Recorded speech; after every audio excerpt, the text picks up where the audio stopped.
Hello students, ఈరోజు మనం chemical బాండింగ్లో second part చూసినాం. అది ఏంటి అంటే టైప్స్ ఆఫ్ బాండ్స్. మనకి కెమికల్ బాండ్స్ అనేవి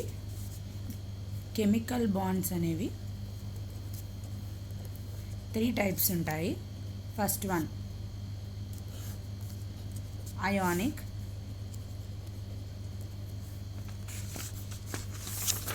bond, second one covalent bond, third one metallic bond. ఈ థర్డ్ వన్ మెటాలిక్ బాండ్ అనేది 2 మెటల్స్ మధ్య ఫామ్ అవుతుంది. బిట్వీన్ 2 మెటల్స్ అంటే మెటల్కి మధ్య ఫామ్ అయిన బాండ్ని మనం మెటాలిక్ బాండ్ అంటాం. ఓకే, సో ఇప్పుడు ఈరోజు మనం ఈ అయానిక్ బాండ్ అంటే ఏంటి, కోవలెంట్ బాండ్ అంటే ఏంటో చూద్దాం. సో అయానిక్ బాండ్ గురించి తెలుసుకునే ముందు మనకి ఫస్ట్ క్యాటయాన్ అంటే ఏంటి, యానియాన్ అంటే ఏంటి. క్యాటయాన్ అంటే ఎక్స్ అనే ఎలిమెంట్ ఉందనుకోండి. ఫర్ ఎగ్జాంపుల్ ఎక్స్ అనే ఎలిమెంట్లోంచి మనం ఎలక్ట్రాన్ తీసేసాం. ఎలక్ట్రాన్ తీసేస్తే ఎక్స్ ప్లస్ ఫామ్ అవుతుంది. ఈ ప్లస్ అంటే 1+ అనమాట. ఏమీ లేకపోతే 1 అని అర్థం. ఎప్పుడైతే ప్లస్ ఉందో ఏమైంది, ఎలక్ట్రాన్ బయటకు వచ్చేసింది. So X plus is a cation. అంటే ఎలక్ట్రాన్ అనేది ఎలిమెంట్ అనేది ఎలక్ట్రాన్ కోల్పోతే మనకి ఏం ఫామ్ అవుతుంది, క్యాటయాన్ ఫామ్ అవుతుంది. అలాగే ఒక ఎలిమెంట్ అనేది ఎలక్ట్రాన్ గెయిన్ అయితే మనకేం ఫామ్ అవుతుంది, యానియాన్ ఫామ్ అవుతుంది. అంటే ఎలిమెంట్కి నేను ఎలక్ట్రాన్ ఇచ్చాను, అప్పుడు నాకు ఫార్మ్ అయింది ఏంటి, యానియాన్. ఎలక్ట్రాన్ కోల్పోతే ఏం ఫామ్ అవుతుంది, cation. So bond between cation and anion is an ionic bond. Okay, ionic bond సింపుల్గా అనమాట. అంటే యాటమ్స్ అనేవి some electrostatic forces of attraction ఉండడం వల్ల మనకి అయాన్స్ ఫామ్ అవుతాయి. ఆ అయాన్స్ మధ్య ఫార్మ్ అయ్యే బాండే ionic bond. So cation, anion అంటే ఫస్ట్ అర్థమైంది కదా. క్యాటయాన్ అంటే ఏంటి, ఏదైనా ఎలిమెంట్ ఎలక్ట్రాన్ కోల్పోతే అది క్యాటయాన్, ఎలిమెంట్ ఎలక్ట్రాన్ గెయిన్ అయితే అది యానియాన్. సో యానియాన్కి క్యాటయాన్కి మధ్య ఫార్మ్ అయ్యేదే అయానిక్ బాండ్. ఓకేనా. సో ఈ అయానిక్ బాండ్లో ఏం జరుగుతుంది అంటే, ఫర్ ఎగ్జాంపుల్ ఏబి అనుకోండి. ఏబి అనేది ఒక మాలిక్యూల్. నేను ఇలా బాండ్ రాసాను ఆ రెండింటికి మధ్యలో. ఇది అయానిక్ బాండ్ అని మనం ఎప్పుడు చెప్తామంటే, ఒక బాండ్ అంటే ఎన్ని ఎలక్ట్రాన్స్, ఒక బాండ్ అంటే ఈజ్ ఈక్వల్స్ టు 2 ఎలక్ట్రాన్స్. ఒక బాండ్ అంటే 2 ఎలక్ట్రాన్స్. ఈ 2 ఎలక్ట్రాన్స్ కంప్లీట్గా ట్రాన్స్ఫర్ అయిపోవాలి ఒక ఎలిమెంట్ వైపు. ఈ 2 ఎలక్ట్రాన్స్ లేదా ఈ బాండ్ కంప్లీట్గా ట్రాన్స్ఫర్ అయిపోవాలి ఎలక్ట్రాన్ వైపు. సో ఈ బాండ్ అనేది కంప్లీట్గా ఎలక్ట్రాన్ వైపు వెళ్ళిపోతే ఏం ఫామ్ అవుతుంది, A- ప్లస్ B+. ఓకేనా. ఏం ఫామ్ అవుతుంది, ఈ ఎలక్ట్రాన్స్ ఏ దగ్గరికి వెళ్ళిపోవడం వల్ల A- అయింది. బి తన దగ్గర ఉన్న ఎలక్ట్రాన్ కూడా ఏకి ఇచ్చేయడం వల్ల B+గా బయటకు వచ్చింది. సో ఇక్కడ ఏం ఫామ్ అయ్యింది, అయాన్స్ ఫామ్ అయ్యాయి. అంటే ఇక్కడ ఏం జరిగింది, so an ionic bond is formed when there is a complete transfer of electrons takes place. ఒక బాండ్ అంటే ఎలక్ట్రాన్ కదా, కంప్లీట్ ట్రాన్స్ఫర్. బి దగ్గర ఒక బాండ్ అంటే 2 ఎలక్ట్రాన్స్ అని చెప్పాను. ఈ 2 ఎలక్ట్రాన్స్ ఏకి చెందుతాయి, బీకి చెందుతాయి. సో ఈ బాండ్ అనేది కంప్లీట్గా ఏకి షిఫ్ట్ అయిపోయింది లేదా బీకి షిఫ్ట్ అయిపోయింది అంటే అర్థం ఏంటి, ఒకవేళ బి దగ్గరికి షిఫ్ట్ అయిపోయింది అనుకోండి, అప్పుడేమవుతుంది A+B-, ఇలా అయాన్స్ ఫామ్ అవుతాయి. సో ఎలక్ట్రాన్స్ ఎటువైపు వెళ్ళిపోతే దానికి minus charge represents density of electrons. Minus charge అంటే ఎలక్ట్రాన్స్ ఉన్నాయి అని అర్థం, ప్లస్ అంటే ఎలక్ట్రాన్ డెఫిషియంట్. దాన్ని క్యాటయాన్ అంటాం, యానియాన్ అంటాం. ఓకే, సో ఈ అయానిక్ బాండ్లో ఏం జరుగుతుంది, complete transfer of electrons takes place. ఇప్పుడు మనకి అయానిక్ బాండ్, కోవలెంట్ బాండ్ అని నేను ఒకదాని తర్వాత ఒకటి చెప్పకుండా ఇక్కడ ఒక టేబుల్ ఫామ్ చేశాను. నేను కంపేర్ చేస్తే చెప్పడం వల్ల మీకు ఏమవుతుందంటే ఈజీగా అర్థమవుతుంది. So complete transfer of electrons from one atom to another, అదే చెప్పాము ఇక్కడ. సో AB అనే ఎగ్జాంపుల్ తీసుకొని complete transfer of electrons form అయితే మనకి అయాన్స్ ఫామ్ అవుతాయి, వాటి మధ్య బాండ్ ఫామ్ అయితే మనకి అయానిక్ బాండ్. నెక్స్ట్ కోవలెంట్ బాండ్లో ఏంటి, mutual sharing of electrons takes place between atoms. For example AB లేదా AA. ఓకేనా. సో ఇప్పుడు ఇది కోవలెంట్ బాండ్ అని ఎప్పుడు చెప్తామంటే ఈ ఎలక్ట్రాన్స్ అనేవి రెండు షేర్ చేసుకుంటాయి అన్నమాట. అయానిక్ బాండ్లో ఏమైంది, ఈ బాండ్ అనేది లేదా ఈ ఎలక్ట్రాన్స్ అనేవి ఒకటి లాగేసుకుంటుంది. అలా కాకుండా కోవలెంట్ బాండ్లో ఏమవుతుంది, ఈ ఎలక్ట్రాన్స్ అనేవి రెండు యాటమ్స్ సమానంగా షేర్ చేసుకుంటాయి. Mutual sharing of electrons takes place between atoms in covalent bond. Covalent బాండ్లో ఏం జరుగుతుంది, sharing of electrons takes place. Covalent బాండ్లో sharing of electrons takes place. Versus in ionic bond transfer of electrons takes place. Transfer అంటే అక్కడ కంప్లీట్గా ఒక atom దగ్గర ఉండకుండా రెండో ఆటమ్ దగ్గరికి వెళ్ళిపోతుంది. సో కోవలెంట్ బాండ్లో ఏం జరుగుతుంది, sharing of atoms takes place, electrons takes place. అది covalent bond. And next point, strong electrostatic forces exist between atoms. So మనం నేను చెప్పుకున్నాము gravitational force, magnetic force and electrostatic force చెప్పినప్పుడు ఈ ఎలక్ట్రోస్టాటిక్ ఫోర్స్ అనేవి ఎప్పుడు ఎగ్జిస్ట్ అవుతాయని చెప్పాను, ఎలక్ట్రోస్టాటిక్ ఫోర్సెస్ అనేవి ఎప్పుడు ఎగ్జిస్ట్ అవుతాయని చెప్పాను, చార్జ్డ్ పార్టికల్స్ మధ్య ఎగ్జిస్ట్ అవుతాయని చెప్పాను. ఇక్కడ క్యాటియాన్ యానియాన్ అంటే ఆ రెండింటికి ఛార్జ్ ఉందా, దీనికి పాజిటివ్ ఛార్జ్ ఉంది, దీనికి నెగిటివ్ ఛార్జ్ ఉంది. సో వీటి మధ్య strong electrostatic forces of attraction అనేది ఉంటుంది. అందుకే అయానిక్ బాండ్ని ఎలక్ట్రోస్టాటిక్ బాండ్ అని కూడా అంటాం. Electrostatic bond or electrovalent bond అని కూడా అంటాం. అయానిక్ బాండ్కి ఇంకో పేరు అనమాట. So strong electrostatic forces of attraction ఉంటుంది. నెక్స్ట్ కోవలెంట్ బాండ్కి వచ్చేటప్పటికి వీక్ అట్రాక్ట్. ఇప్పుడు చూడండి AB అన్నాను నేను. సో ఈ బాండ్ అనేది అయానిక్ బాండ్లో ఈజీగా బ్రేక్ అయిపోతుంది. ఇది అయానిక్ బాండ్ అయితే ఈ బాండ్ పేర్ ఆఫ్ ఎలక్ట్రాన్స్ ఇటు వెళ్ళిపోవడం వల్ల A-B+ ఈజీగా ఫామ్ అవుతాయి. ఇది ఎందుకు, ఈ మధ్య స్ట్రాంగ్ ఫోర్సెస్ ఆపరేట్ అవుతున్నాయి, అంటే స్ట్రాంగ్ ఫోర్సెస్ ఉంటున్నాయి కాబట్టి ఇలా జరుగుతుంది. సో వీక్ ఫోర్సెస్ ఉంటున్నాయి కాబట్టి కోవలెంట్ బాండ్లో అవి మామూలుగానే ఉంటాయి. ఈ అయాన్స్ ఫామ్ అవ్వకుండా షేర్ చేసుకుంటూ ఉంటాయి యాటమ్స్ని, ఎలక్ట్రాన్స్ని. ఓకేనా. Next, ions are formed in అది అయానిక్ బాండ్ జరిగే ప్రాసెస్లో మనకి ఏం ఫామ్ అవుతాయి, అయాన్స్ ఫామ్ అవుతాయి. క్యాటియాన్స్, అయాన్స్ అనేవి ఫామ్ అవుతాయి. సో కోవలెంట్ బాండ్లో అంటే ఇక్కడ A++B- gives rise to AB.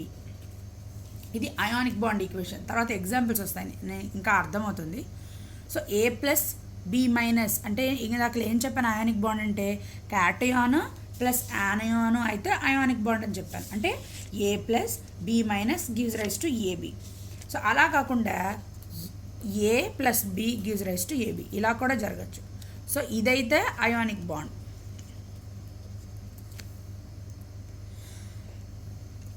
A+B gives rise to AB. ఏ అయాన్స్ ఫామ్ అవ్వలేదు అంటే న్యూట్రల్ ఆటమ్స్ మధ్య ఆపరేట్ చేస్తుంది అంటే ఇది కోవలెంట్ బాండ్. ఓకేనా. అక్కడ ఓన్లీ న్యూట్రల్ ఆటమ్, వీటికి ఛార్జ్ లేదు, ఏం లేదు. ఇక్కడికి వచ్చేటప్పటికి ఇవి ఛార్జెస్ ఉన్నాయి వీటికి. సో ఛార్జెస్ ఉంటే అయానిక్ బాండ్, న్యూట్రల్ ఆటమ్స్ ఉంటే covalent bond. And next, metal and non metal. Ionic బాండ్లో ఏంటి, మెటల్ అంటే ఏదో ఒకటి ఖచ్చితంగా మెటల్ అవ్వాలి, రెండోది ఖచ్చితంగా నాన్ మెటల్ అవ్వాలి. అప్పుడే మనకి అయానిక్ బాండ్ ఫామ్ అవుతుంది. ఒకటి మెటల్ అవ్వాలి, నాన్ మెటల్ అవ్వాలి. ఎందుకు గెస్ చేయగలరా ఇది ఎందుకు ఇలాగా అని? సో చూడండి, ఒక ఎగ్జాంపుల్ చెప్తాను. మనం పీరియాడిక్ టేబుల్లో చెప్పుకున్నాం, మెటల్స్ ఆర్ ఎలక్ట్రోపాజిటివ్ ఇన్ నేచర్. అంటే ఏం జరుగుతుంది, మెటల్ అనేది, సోడియం మెటలే కదా, ఎలక్ట్రాన్స్ని ఈజీగా కోల్పోతాయి. ఎందుకు కోల్పోతాయి? సోడియం ఎలక్ట్రానిక్ కాన్ఫిగరేషన్ ఏంటి, 281. ఎలక్ట్రాన్ కోల్పోయింది అనుకోండి, 1 పోతే ఏమైపోతుంది, 28. ఇది ఏ కాన్ఫిగరేషన్, నోబుల్ గ్యాస్ కాన్ఫిగరేషన్.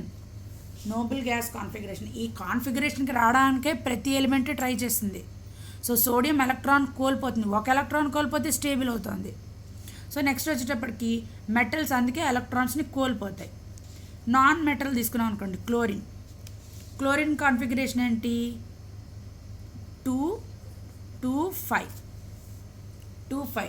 ఈ 5కి ఎలక్ట్రాన్స్ కలిపితే నోబెల్ గ్యాస్ వస్తుందా, తీసేస్తే నోబెల్ గ్యాస్ కాన్ఫిగరేషన్ ఎట్లా అవుతుందా, కలపాలి. ఓకేనా. సో క్లోరిన్ క్లోరిన్కి ఎలక్ట్రాన్స్ కలిపితే Cl మైనస్ స్టెబిలైజేషన్ అనేది వస్తుంది. సో ఇప్పుడు Na plus Cl minus gives rise to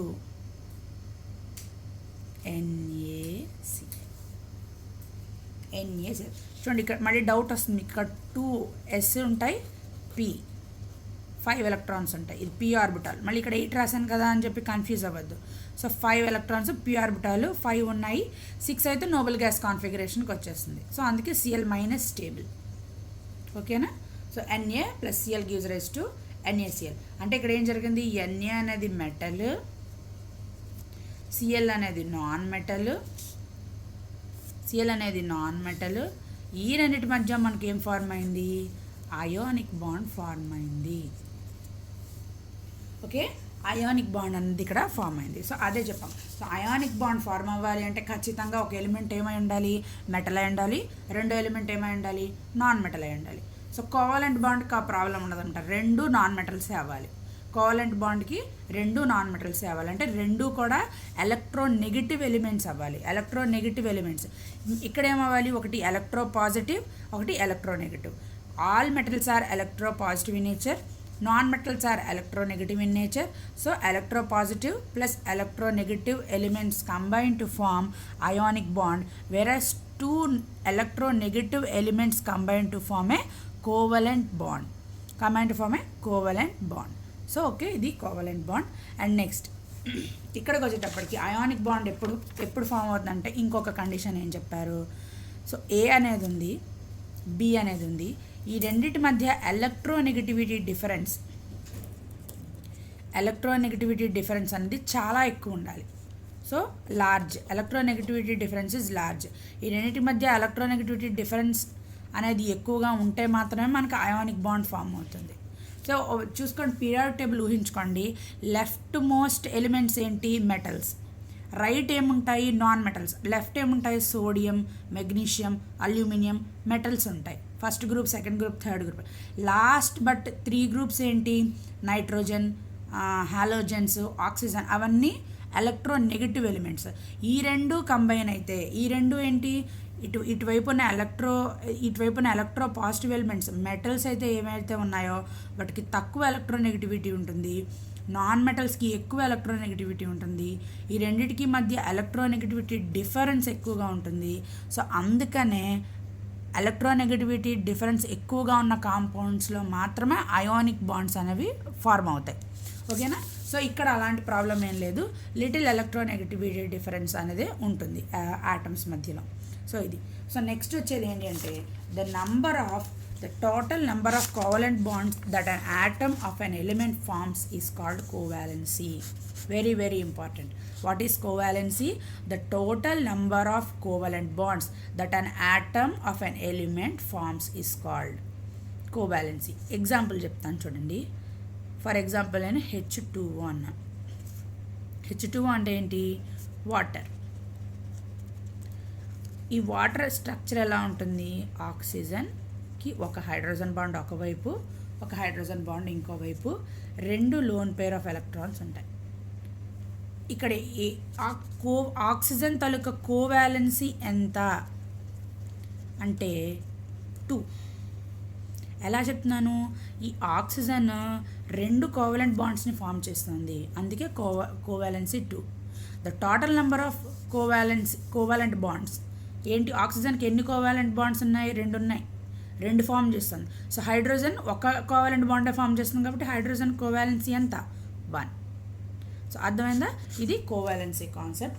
and next వచ్చేటప్పటికి మన ఎగ్జాంపుల్స్ తీసుకుంటే, సో కొన్ని మన ఎగ్జాంపుల్స్ తీసుకుంటే అసలు కోవాలెంట్ బాండ్కి అయానిక్ బాండ్కి మనకి తెలుస్తుంది. ఫస్ట్ అయానిక్ బాండ్ చూద్దాం. Na formation of NaCl formation. So Na అనేది ఎలక్ట్రాన్ కాన్ఫిగరేషన్ ఏంటి, Na281.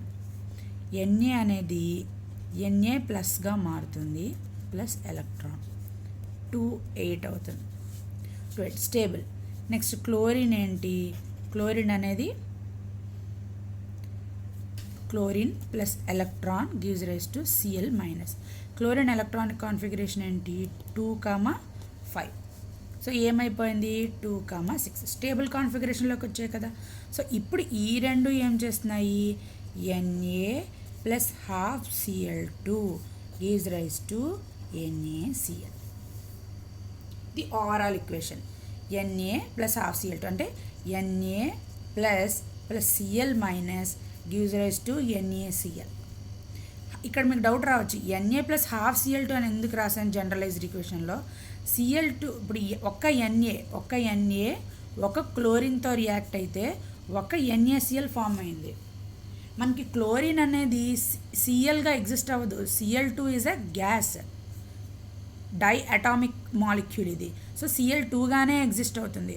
అందుకే నేను ఇక్కడ హాఫ్ Cl2 అని తీసుకున్నాను. ఓకే, మోల్ ఆఫ్ NaCl రావాలంటే హాఫ్ మోల్ ఆఫ్ Cl2 తీసుకుంటే సరిపోతుంది. 1 మోల్ ఆఫ్ Na తీసుకోవాలి. ఓకే, ఇది ఈక్వేషన్. నెక్స్ట్ వచ్చేటప్పటికి మెగ్నీషియం క్లోరైడ్. మెగ్నీషియం అంటే ఏంటి, magnesium electronic configuration neon 3s2. Magnesium అంటే ఎలక్ట్రోపాజిటివ్ కదా, Mg. నియాన్ కాన్ఫిగరేషన్కి రావాలంటే ఏమవ్వాలి, 2 ఎలక్ట్రాన్స్ కోల్పోవాలి, +2 ఎలక్ట్రాన్స్. ఓకే, నెక్స్ట్ ఇక్కడ ఏ కాన్ఫిగరేషన్ మిగిలిపోతుంది, నోబెల్ గ్యాస్ కాన్ఫిగరేషన్. నెక్స్ట్ Clతో కదా అది రియాక్ట్ అవుతుంది, Cl2,5 plus electron gives rise to Cl minus 2,6. So overall reaction ఏంటి, Mg plus 2 plus Cl minus gives rise to MgCl2. Equation balance చేయండి, ఒక Mg 2 Cl2 ఉన్నాయి, so 2Cl. Mg plus 2Cl gives rise to MgCl2. Next వచ్చే reaction sodium oxide Na2. Sodium electronic configuration ఏంటని చెప్పాను, 281. Sodium Na ప్లస్గా మారుతుంది, ఒక electron కోల్పోయి. Oxygen electronic configuration ఏంటి, helium 2s2 2p4 s2p4. p orbital ఇలా ఉంటుంది కదా, 4 ఎలక్ట్రాన్స్ ఉన్నాయి. ఎన్ని ఎలక్ట్రాన్స్ వస్తే స్టేబుల్ అయిపోతుంది, ఇది ఫిల్ అయిపోతే స్టేబుల్ అయిపోతుంది కదా. So oxygen plus 2 electrons gives rise to O2 minus. ఇది స్టేబుల్ 2s2 2p6 కాన్ఫిగరేషన్కి వచ్చింది. ఇప్పుడు ఏమైంది, Na plus O2 minus gives rise to Na2O. మళ్ళీ కన్ఫ్యూజ్ అవ్వద్దు, how to write chemical formula అని ఒక వీడియో ఉంది కదా, తెలుగు కెమిస్ట్రీ పేజ్లో ఒక వీడియో ఉంది. సో ఆ వీడియో ఫాలో అవ్వండి. Na ప్లస్ O2 మైనస్ అంటే ఈ ఛార్జ్ ఇటు వస్తుంది, ఈ ఛార్జ్ ఇటు వస్తుంది. సో Na2O అనమాట. ఆక్సిజన్ వ్యాలెన్సీ 2 కదా, సో ఆక్సిజన్ 2 Naలతో కంబైన్ అవుతుంది అనమాట. Anyway next AlCl3. Aluminium configuration ఎంత, electronic configuration Al neon 3s2 3p1. ఇక్కడ 3p1 ఉంది. ఈ 3 ఎలక్ట్రాన్లు పోయాయనుకోండి నియాన్ కాన్ఫిగరేషన్కి వచ్చేస్తుంది కదా. So aluminium Al plus 3 electrons. Chlorine ఏంటి, Cl ప్లస్ 3 ఎలక్ట్రాన్స్, అక్కడ పోయిన 3 ఎలక్ట్రాన్స్, దీనికి ఇది తీసేసుకుంటుంది కాబట్టి 3Cl మైనస్. సో ఓవరాల్గా Al plus 3Cl minus gives rise to AlCl3. Okay, so ఇవి formation of ionic compounds. Ionic bond వీటి మధ్య ఫార్మ్ అయిన బాండ్ అయానిక్ బాండ్. ఎందుకనంటే అయాన్స్ కంబైన్ అయ్యి ఒక బాండ్ ఫామ్ చేసినాయి కాబట్టి ది అయానిక్ బాండ్. నెక్స్ట్ వచ్చేప్పటికి కోవలెంట్ బాండ్ ఎగ్జాంపుల్స్ చూద్దాం. So fluorine Lewis dot structure ఏంటి, 7 కదా, 7 ఎలక్ట్రాన్స్ ఉంటాయి అవుటర్ మోస్ట్ షెల్లో. మనకి అవుటర్ మోస్ట్ షెల్ అంటే తెలుసు కదా, లాస్ట్ షెల్లో ఎలక్ట్రాన్స్ ఉంటాయి. ఈ మధ్యలో ఇన్నర్ షెల్లో ఉన్న ఎలక్ట్రాన్స్ బాండ్ ఫార్మేషన్లో పార్టిసిపేట్ చేయదు. ఓన్లీ అవుటర్ మోస్ట్ షెల్లో ఉన్న ఎలక్ట్రాన్స్ మాత్రమే బాండ్ ఫామ్ చేస్తాయి. ఎందుకంటే ఈ ఇన్నర్ షెల్లో ఉన్న ఎలక్ట్రాన్స్ ఫిల్ అయ్యాకనే అవుటర్ మోస్ట్ షెల్లో ఎలక్ట్రాన్ ఉంటుంది. అంటే ఏంటి, ఇన్నర్ ఎలక్ట్రాన్స్ అన్నీ కూడా స్టేబుల్, వాటికి రియాక్టివిటీ ఉండదు. అవుటర్ మోస్ట్ షెల్ అంటే హై రియాక్టివిటీ షెల్, వాటికి హై రియాక్టివిటీ ఉంటుంది. అందుకే ఆ ఎలక్ట్రాన్స్ బయటకు వచ్చి కెమికల్ బాండ్ ఫార్మేషన్లో పార్టిసిపేట్ చేస్తాయి. సో నేను F2 మాలిక్యూల్ ఫామ్ చేస్తున్నాను, ప్లస్ ఇంకొక ఫ్లోరిన్ తీసుకున్నాను, 7 కదా. ఈ రెండు షేరింగ్ చేసుకుంటాయి. ఈ ఎలక్ట్రాన్తో కంబైన్ అయ్యి ఏం ఫామ్ చేస్తుంది, F2 ఫామ్ చేస్తుంది. అంటే ఎఫ్కి మధ్య ఏ బాండ్ ఉంది, సింగిల్ బాండ్. ఎఫ్కి మధ్య సింగిల్ బాండ్. ఇది 2s2 2p7 కదా, 2s2 2p7 అంటే 7 ఎలక్ట్రాన్స్, 1 2 3 4 5 6 7 ఎలక్ట్రాన్స్. ఈ ఎలక్ట్రాన్ ఇదొక సింగిల్ ఎలక్ట్రాను, ఇదొక సింగిల్ ఎలక్ట్రాన్, ఈ రెండు కంబైన్ అయ్యి ఒక బాండ్ ఫామ్ అవుతుంది. ఒక బాండ్ అంటే 2 ఎలక్ట్రాన్స్ కదా. సో అలా. Next oxygen. Oxygen electron configuration ఏంటి, 2s2 2p4.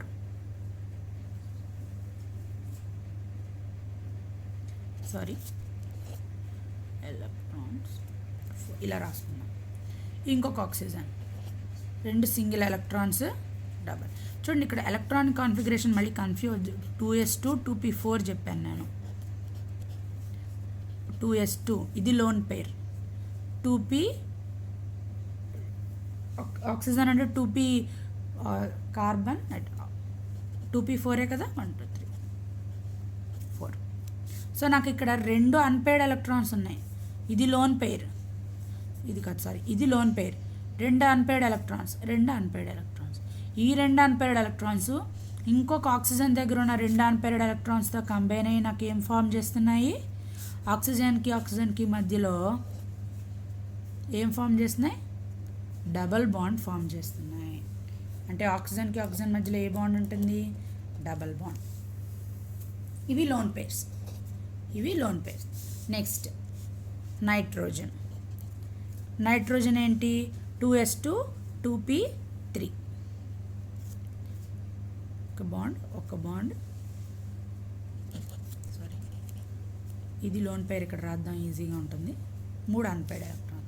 సో అలాగే ఇంకో నైట్రోజన్, 3 అన్పేర్డ్ ఎలక్ట్రాన్, ఒక లోన్ పేర్. నెక్స్ట్ ఈ 2 కంబైన్ అయ్యి, అంటే ఇది దీంతో కంబైన్ అవుతుంది, దీంతో ఈ ఎలక్ట్రాన్. సో కంబైన్ అయ్యి నైట్రోజన్కి మధ్యన ఎన్ని బాండ్ ఫామ్ చేస్తున్నాయి, 3 బాండ్స్. సో నైట్రోజన్ N2కి అంటే ఏ బాండ్స్ ఉంటాయి, Nకి మధ్యలో ట్రిపుల్ బాండ్ ఉంటుంది.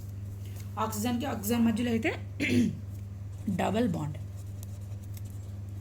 నైట్రోజన్కి మధ్యలో అయితే ట్రిపుల్ బాండ్.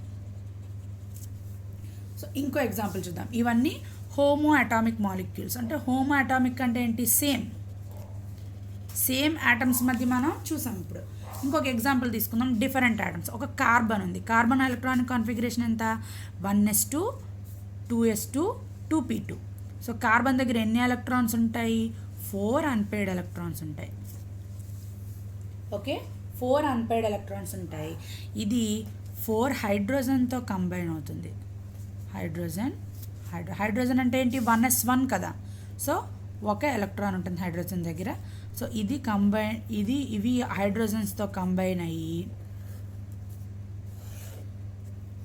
అయ్యి మనకి CH4 ఫామ్ చేస్తుంది.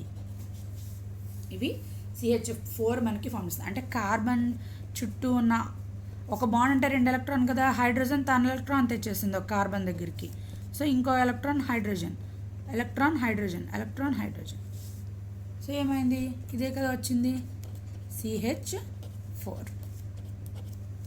It is a covalent molecule. Covalent bonds ఉన్నాయి వీటిల్లో, అందుకే ఇది కోవలెంట్ కాంపౌండ్కి ఎగ్జాంపుల్గా చెప్తాం. నెక్స్ట్ వచ్చేటప్పటికి లాస్ట్ ఎగ్జాంపుల్ H2O. ఆక్సిజన్ ఇందాక చెప్పాం కదా, ఆక్సిజన్ 2 అన్పేర్డ్ ఎలక్ట్రాన్స్. సో ఈ ఆక్సిజన్ అనేది రెండు హైడ్రోజన్లతో కంబైన్ అయ్యి మనకి H2O మాలిక్యూల్ ఫామ్ చేస్తుంది. ఇది H2O, ఇదే కదా structure. So H2O.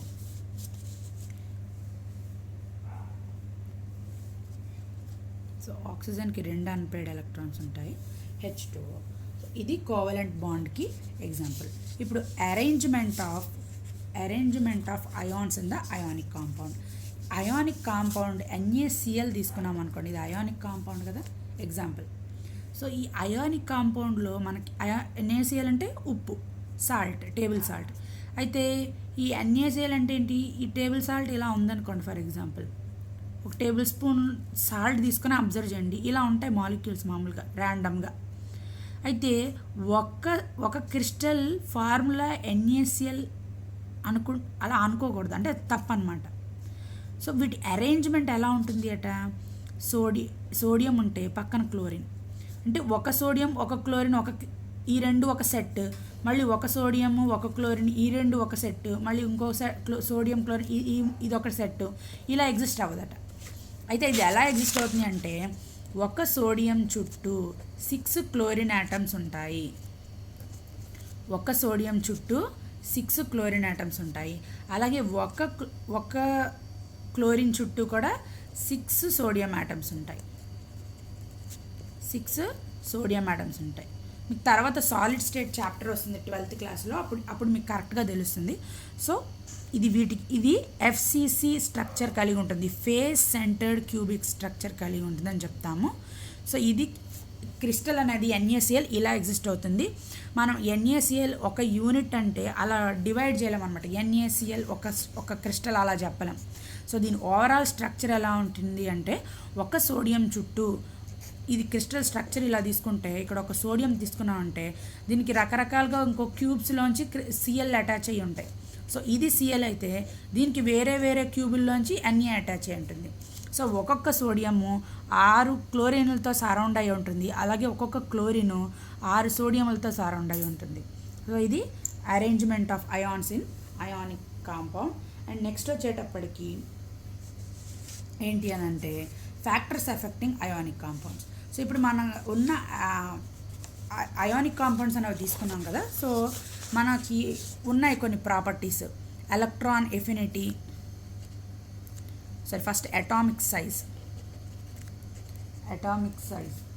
Next ionisation potential, next electron affinity, electronegativity.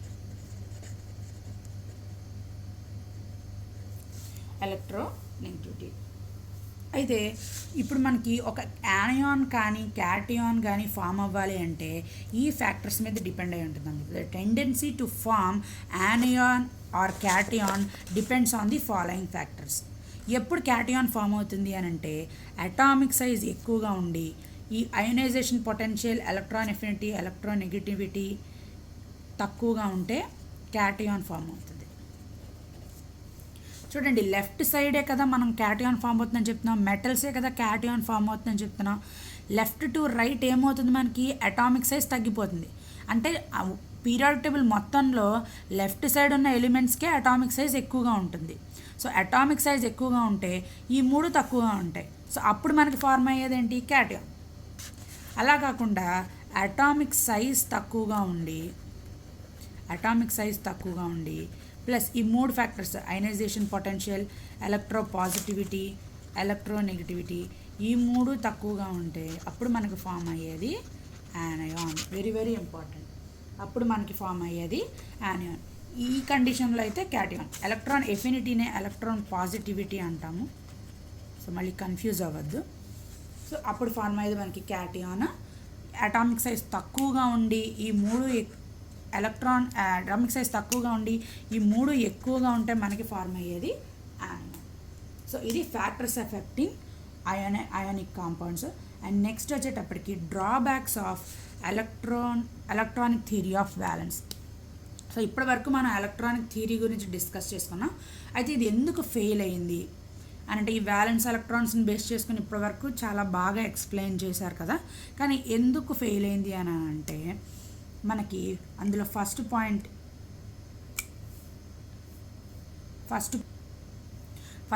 ఏంటి అని అంటే, మనకి బాండ్ లెంత్, బాండ్ ఆర్డర్ అనేది ఉంటుంది. బాండ్ లెంత్ అంటే ఏంటి, ఏబి అనే ఒక కాంపౌండ్ తీసుకున్నాం అనుకోండి, ఈ బాండ్ తాలూకా లెంత్ ఏంటి, distance between A and B is bond length. Bond strength. ఈ బాండ్ స్ట్రెంగ్త్ అంటే ఏంటి, ఈ బాండ్ అనేది ఎంత స్ట్రాంగ్గా ఉంది, మనం దాన్ని ఎలా బ్రేక్ చేయగలం అంటే, for example single bond, double bond, triple bond తీసుకున్నాం అనుకోండి, వీటిలో బాండ్ స్ట్రెంగ్త్ దేనికి ఎక్కువగా ఉంటుంది అని అంటే ట్రిపుల్ బాండ్కి ఎక్కువగా ఉంటుంది, తర్వాత డబుల్ బాండ్, తర్వాత సింగిల్ బాండ్ అని చెప్తాం. బాండ్ లెంత్ దేనికి ఎక్కువగా ఉంటుంది అంటే single bond, double bond, triple bond. ఇది లెంత్. స్ట్రెంగ్త్ అంటే ఎంత బలంగా ఉంటుంది ఈ బాండ్ అనేది. ఓకేనా? సో అయితే ఈ బాండ్ లెంత్స్ అనేవి ఆక్సిజన్కి మధ్యలో ఒక బాండ్ లెంత్ ఉందనుకోండి, ఫర్ ఎగ్జాంపుల్ 1.5 ఉందనుకుందాం. అయితే ఈ బాండ్ లెంత్ అనేది ఆక్సిజన్కి, ఫ్లోరిన్కి, లేకపోతే OF2 తీసుకున్నాం అనుకోండి ఈ మాలిక్యూల్, లేదా HF తీసుకున్నాం సింపుల్గా, హెచ్ఎఫ్కి ఎఫ్కి మధ్య బాండ్ లెంత్ ఒకలా ఉంటుంది. ఎఫ్కి మధ్య బాండ్ లెంత్ ఫర్ ఎగ్జాంపుల్ 1.5 అనుకుంటే, ఎఫ్కి మధ్య బాండ్ లెంత్ అనేది మళ్ళీ మారిపోతుంది అనమాట, వేరేది ఉంటుంది. సో ఎందుకు ఇలా ఉంటుంది అనేది electronic theory of balance explain చేయలేకపోయింది. అక్కడ ఫెయిల్ అయింది అనమాట. బాండ్ లెన్స్ సరిగ్గా ఎక్స్ప్లెయిన్ చేయలేదు. అలాగే బాండ్ యాంగిల్, మనకి బాండ్ యాంగిల్స్ అనేవి ఉంటాయంట. ఫర్ ఎగ్జాంపుల్ హైడ్రోజన్ ఇది ఈ షేప్లో ఉంటుంది, షేప్స్ సరిగ్గా ఎక్స్ప్లెయిన్ చేయలేదు. అండ్ ఆల్సో ఆ స్ట్రక్చర్లో ఫర్ ఎగ్జాంపుల్ దీని బాండ్ యాంగిల్ ఏంటి అని అంటే, ఫర్ ఎగ్జాంపుల్ ఎంత ఎక్స్ బాండ్ యాంగిల్ ఉందనుకోండి, ఈ బాండ్ యాంగిల్ ఎందువల్ల ఉంది, ఏ పారామీటర్స్ ప్రకారం ఇది మెజర్ చేసి ఇంత బాండ్ యాంగిల్ అని చెప్పామన్నది ఎక్స్ప్లెయిన్ చేయలేకపోయింది. ఫర్ ఎగ్జాంపుల్ మనం BeCl2 తీసుకున్నాం అనుకోండి, దీని బాండ్ యాంగిల్ 180 degrees అనమాట. సో ఎందుకు ఇలా ఉంది అనేది ఎక్స్ప్లెయిన్ చేయలేకపోయింది. సో నెక్స్ట్ అలాగే ఈ బాండ్ లెంత్, బాండ్ స్ట్రెంగ్త్ ఒక ఎలిమెంట్కి ఒకలా ఉంటాయి, ఇంకో ఎలిమెంట్కి ఏ ఫ్యాక్టర్స్ వల్ల వేరీ అవుతుంది అన్నది కూడా ఎక్స్ప్లెయిన్ చేయలేకపోయింది. సో ఇది electronic theory of balance taluka drawbacks. And మనం నెక్స్ట్ క్లాస్ వచ్చేటప్పటికి VSEPR థియరీ, వెస్పర్ థియరీ అని ఉంటుంది. సో అది చెప్తాం. ఇందులో డ్రాబ్యాక్స్ అన్నీ కూడా ఆ థియరీలో సాల్వ్ అవుతాయి అన్నమాట. ఓకే.